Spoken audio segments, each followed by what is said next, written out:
Anyway, I'm Dave Meyer, the problem solver. Thanks so much for joining us today. Today, my co-host, as usual, John Teron. Thank you, John T, for joining. It's very absolutely serious topic today of the problem solver. And today we have a guest. We have Jim Marsh, who's a prominent business owner in Las Vegas and Henderson, Clark County. And then we have Joe Brown, who basically is here today, which is a very sad situation where we have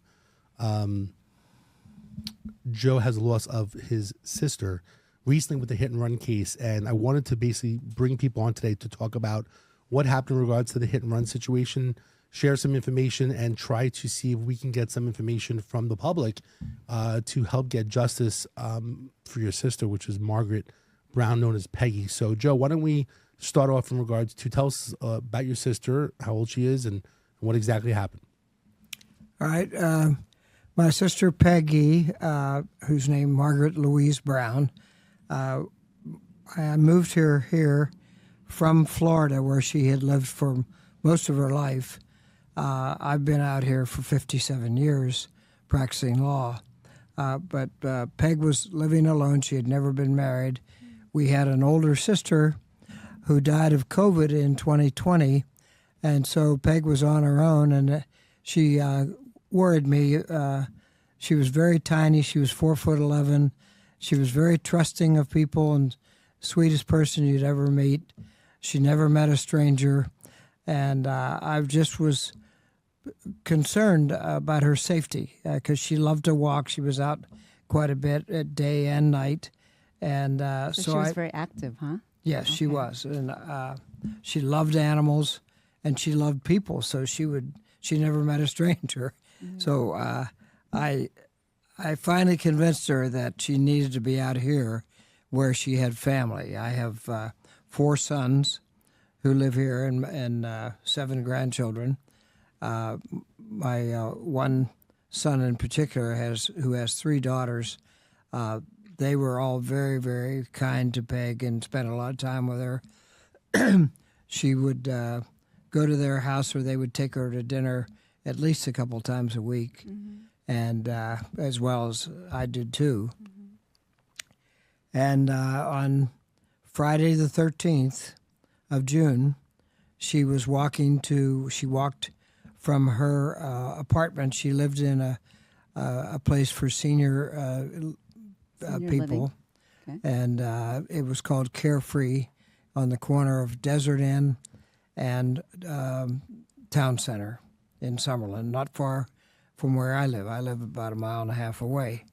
And she decided to walk down to the CVS drugstore on the corner of Fort Apache and Desert Inn. Mm-hmm. It was about 1.5 miles each way, but that was no problem for her. She liked to walk. And so she made the walk down there, and on her way back, as she was crossing the intersection of Grand Canyon and Desert Inn, on a green light, and she had obviously caught the light right or pushed the button because the light said you could walk. She had the right of way. She had the right of way, mm-hmm. And she was crossing the street when an automobile came and hit her, mm-hmm. and knocked her down with great force, and I think she was immediately comatose. Mm-hmm. And then the son of a gun who hit her didn't stop, didn't render any aid. In fact, he backed up and drove around her body. Oh. And so she was taken, someone called 911, and she was taken to University Medical Hospital, where she was in a coma until the 16th. And they took her off life support. She was not ever going to have a life again. What time was that again? It was at 9:57 p.m. p.m. Okay, so it was dark already. Yes. Yeah. So there has to have been witnesses, though, at that same crossroad, right? Well, yes. Metro has one woman witness, mm-hmm. and there's camera footage from other locales close by. I think there's even a bus that drove by and had a camera with a short shot of. And so there is film of the automobile that hit her. Okay. And I'm sorry. Go ahead. What's interesting is that so I was a police officer for 17 years. What's very interesting, in every city it's different whether or not there's red light cameras or there's cameras at intersections. Most people say, well, what happened to the camera at the intersection? But most cameras, I mean, in this state, there's a lot of lobbyists basically, they feel like Big Brother that's out there, that they don't want the cameras to actually be recording. So it's not working. So the problem with it is that it's filming for traffic purposes to let the police or dispatchers to see if there's any traffic and how traffic flow is for the Department of Transportation. But there is no video footage of the actual accident from the intersection. Would have been really good in this one because it was at the intersection. So Correct. I'm assuming that you learned that later because I'm sure you probably asked, well, what about the camera, right? Yes. And they told you that? Yes. Now, it is interesting these days because on buses and other things, right, there's a lot more cameras out there, like the door, the ring camera and stuff like that. There's other cameras that are out there. What a lot of people don't know is that there are a lot of police vehicles also, and it's interesting to see what this bus has. There's little cameras on police cars sometimes, depending which car, and they take little photographs of cars and license plates and different things that take place, which is called LPR, license plate recognition, but it's more for plates. So in this situation, if we had like a partial plate or something like that, then they would be able to use an LPR report to see maybe where the car is, what kind of car. But this car didn't have plates either, right? So in this situation, what did the witness say? What did they say they saw, for what your knowledge is? My recollection is that they saw the vehicle driving on Desert Inn Road and make the turn onto Grand Canyon and strike and hit her. But the one person, there was no license plate. How do we get to the car? Because I understand there was damage to the car. It's a Nissan Sentra. They were able to determine the make and model, and they approximate that it was a 2016 to 2019 model Nissan Sentra. And when it hit Peg, part of the grill, the front grill, came off, so they were able to recover that. So they know that they're looking for a Nissan Sentra with its grill missing. Was there any color, any of the car come off? Like the color? Do we know what color? Did we say? That I don't know. I have not heard that. Okay, so there's no specific color, just that we know from the grill and from the partial pieces that are left on the floor. They know that it was a dark automobile. It was either black or chocolate brown or some blue, navy blue. Okay, so darker color, Nissan Sentra between 2016. You mentioned 2019. I think online it says 2020, but basically a little bit of an older model. Yeah. And then the grill. I got to check online to see what Metro has, but I'm wondering how much of the grill was left.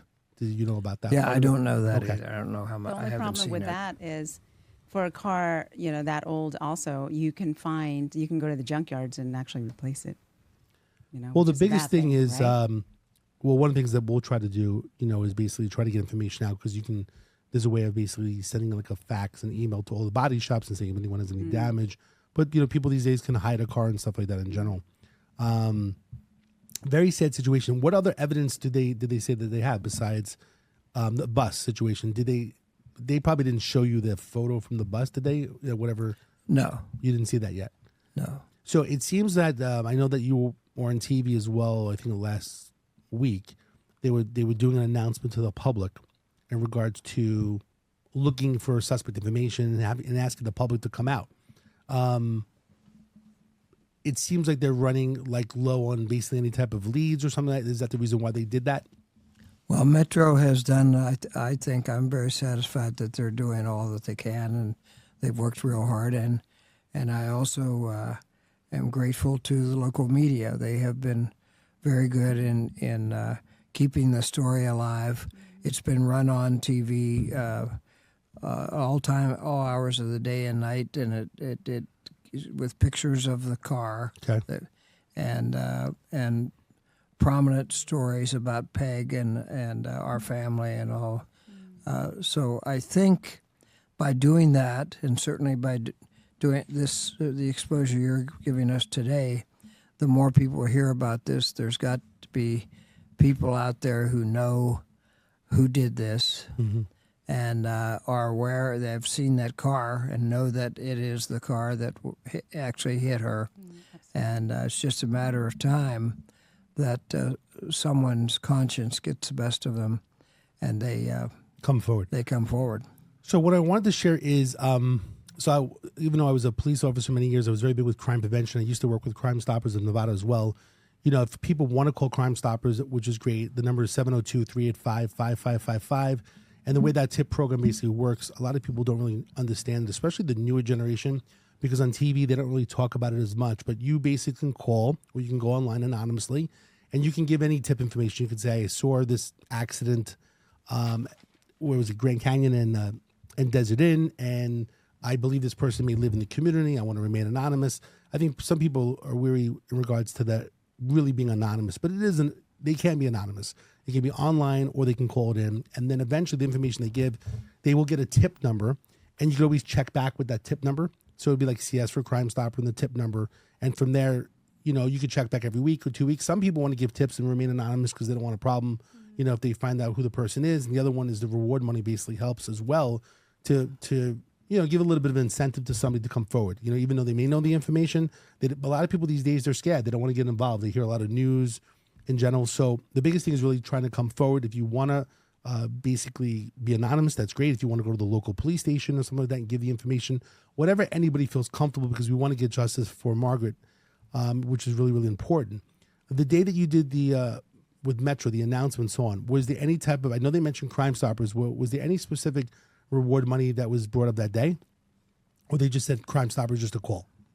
They said that there would be a reward offered, and my longtime dear friend Jim Marsh came forward and called me that afternoon with a very generous offer of reward, and other longtime friends of mine have called me as well. Okay. We're going to have a reward that is available to whoever turns in the person, and it'll be substantial. Okay. So Jim, appreciate you coming on the podcast. I understand you guys are longtime friends. Can you explain, so did you know Peggy? I did not. No, I never met her. Okay. So it's nice that you're coming forward to help a friend out as well. Tell me your feelings in regard to the situation, and then I know that you wanted to be committed to giving reward money. Please tell us. Well, I read it in the paper where police had exhausted their leads on it. So I called Joe and I said, Joe, let's carry this a little further. I said, I'm going to make a pledge to put a reward out there. So right now, between myself and other friends of Joe, we've got committed $25,000 to a reward for anybody that gives us information to the arrest and the conviction of whoever hit Peggy. Okay. So that's kind of where I fit in. But hopefully it will generate some interest and we can get the culprit arrested. So, Jim, I know that you're a prominent business person, been around the community for a long time. I know that you've always been involved in nonprofit. This is the first time we're meeting today, but I really appreciate you coming forward. So, basically, the commitment from Jim and friends basically is a $25,000 reward for information that leads to the arrest and conviction of the person, the suspect involved in Margaret's death, which is a very, very sad situation. The one thing I'll share with you, for the Problem Solver, we've been doing this for a few years, myself and John T here. And one thing that we've done a little bit different is that we have a division which is called the Crime Solver, since we're the Problem Solver. The Crime Solver is thecrimesolver.com, where people can leave information as a tip, just like Crime Stoppers. And someone that's committed basically with the money in general, Crime Stopper is a little bit different in regards to how they pay out and so on. With the Crime Solver, with a commitment, people can go to thecrimesolver.com. We also have a phone number, which is 1-833-TIPS-CASH, which we would give the reward money as well. Same thing as Crime Stoppers, so you can either call Crime Stoppers or go to thecrimesolver.com. And together we work with Crime Stoppers. Whatever the tip comes in, the goal is to basically provide that reward money, which is very generous for the $25,000 to basically get justice for Margaret. And again, very, very sad situation. You know, it's sad every day. It feels like someone's getting hit in a car, and there's a lot of death that's taking place on the public roadways. Some people say it's in Vegas that everybody here is from somewhere else. You know, we all drive, everyone here is from a different state. I don't know. I mean, with these days, there is alcohol that's given out by, casinos and bars and restaurants, Who do we really blame for that? Society is like, this stuff happens everywhere, whether you're in New York or Las Vegas. Jim, you've been here for a long time. What's your take on regards to, like, there's a lot more, I would say, death and driving drunk on the roadway, and the sheriff, and they're trying to combat things. What would you recommend if you had to make any changes? I think Metro does a great job, what they have to work with. One of the things that not only is drunk driving, but there have been lots of articles lately about marijuana and how it impairs people. So people think it's harmless, but believe me, it is not. What's your take, Jim and Joe, in regards to, like, in this situation, like red light cameras? Do you think that we had, I know the governor's basically trying to get red light cameras here. Do you believe that it'll be preventive? Like in New York, where I'm from, we do have red light cameras. Some people believe they're trying to speed up to get through the light, which can cause an accident as well. What's your take, Joe and Jim, about if red light cameras maybe would have prevented this death?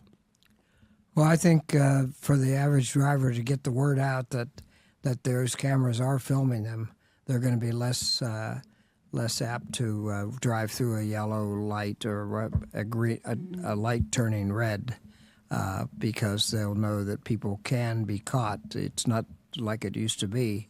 I know that Sheriff McMahill, I heard him speak at a function not too many months ago, and he said that they are very focused on stopping drivers running yellow and red lights. That's a huge problem here. And every day that goes by, you see at least one or two accidents and fatalities from people that in that situation. At least, if anything, we'll be able to catch the culprits, after it happens. Yes. Unfortunately. I haven't seen any recent studies recently, but like I said, the camera situation, I know it's a big thing. I know there's a lot of lobbyists that are trying to prevent that camera. They feel like it's too much cameras out there. Yeah. I really wish that there was a little bit of a license plate. Recently, I've had some success a few times. One was a Tesla camera that was there was a hit and run situation where the guy was on back of a trailer, and he basically like rolled off the trailer after the guy was driving around a little bit. And there was a Tesla that picked up some of the information, the nearby neighbor that helped out, which we helped out recently. And then recently there was another accident where sometimes officers, when they're doing a police report, an accident report, they'll sometimes give a different license plate number or a different plate. In the situation I had recently, there was a plate that was a Nevada plate, but what happens is when they ran the plate, it came back as nothing. And then at the end, we did something called this LPR report through a private investigator, and it comes back with that it was a California plate. And then with the LPR license plate recognition reports, it showed where that car was, whether it was in California and in Nevada and different places. And it was great because we realized even though it was a California plate, the person most likely moved here was living in a local apartment complex. So the LPR report, which most people don't know about, or they don't know about the little cameras that are on police cars that are basically, recording license plates and giving locations to the police, especially like if you murdered somebody, you can look up the plate or partial plate and see where that car may be, which really helps a lot of cases. Back in the day, actually, if you're familiar with the Son of Sam case in New York City, believe it or not, the way that they caught him was a parking ticket. He actually parked his car at a fire hydrant, and that's the way they actually caught him. With technology, things have changed, and now the LPR system's a big system. The cameras would have been big at this intersection to get justice as well. We only can hope right now, basically, the reward money that Jim and family basically have come together, the $25,000, to basically help bring out the person, myself and Shanti, and the problem solver will basically try to influence, within the community with different Facebook groups. And what we'll also do is basically do a little bit of a geofence with a reward money in the area of Grand Canyon and Desert Inn, because most likely I would assume the person within probably a 3 to 5 mile radius of that location, that they most likely live there. Like you never know, but most likely a lot of accidents do happen close to the home. John T, were you going to say something? Yeah, may I ask you something? So for the car description there, was that from the camera?